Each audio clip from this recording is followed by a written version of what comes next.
What's going on? Mechanics Garage here. Project 70, another installment. So what we got happening today? So got this AC compressor back on.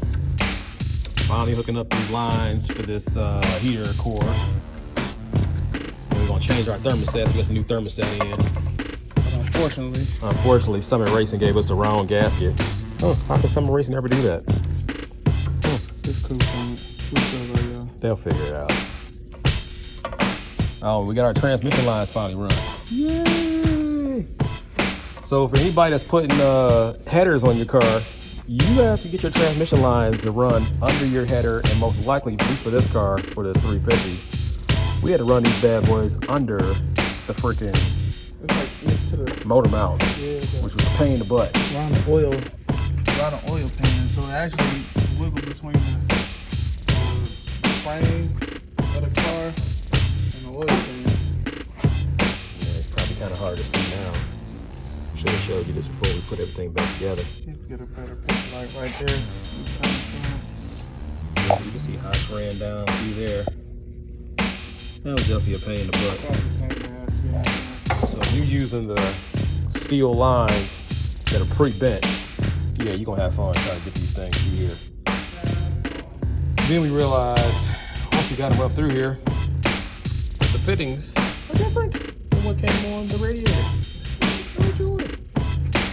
So one thing I'm gonna try is I'm gonna take these fittings out just to see if this line will screw right in, because I didn't think of that till just now. But we'll try that out. Otherwise, we'll have to get some kind of adapter to put these fittings together. But I think that's where we're at for right now. We gotta get the correct gasket for that thermostat. So I can run this other belt now for the AC and put this back on here. And we can finish tightening that up. But I think that's pretty much about it for the day. We've been working at it for a couple hours. Had to run back and forth to the store. Yeah, that was fun. And don't forget the air filter for the carburetor. Oh yeah. Summit is like an inch taller. Yeah, I think Summit only had what, the 3-inch one.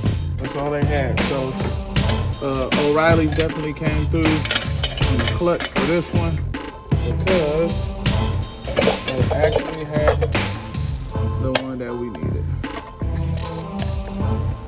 What was O'Reilly's? Was that like a 14-inch or 12-inch? 12-inch. Okay. There you go.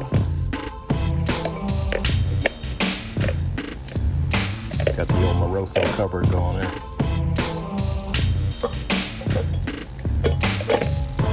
You just gotta line that thing up. Yeah, once you line it up, fit, but Cool. O'Reilly's came through.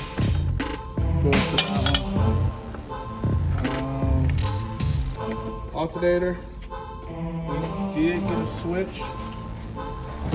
Change out the new switch.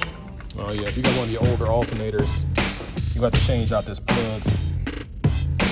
You get these little plug adapters at your local auto parts store if you don't feel like going all the way to Summit Racing to get it, or go online to order it. It's probably only like $4 or $5. And you actually got to split your old line and splice that into the new plug for your newer upgraded alternator. I had to do that on my car because I went from I think a 40 amp up to a 160 amp alternator, so I could run some accessories and put in a sound system or some other shit.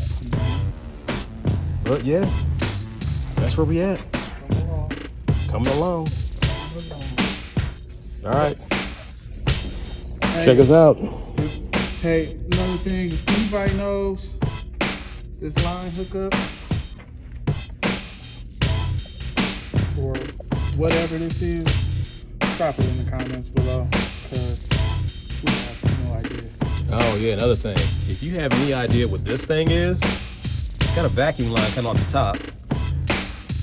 We unfortunately didn't see where it went before the motor came out of another car, but we'll probably have to look in the service manual. But if you know what the heck this thing is, what goes in that side, and where does this vacuum line supposed to connect to, drop it in the comments and hit us up and let us know, because I have no idea.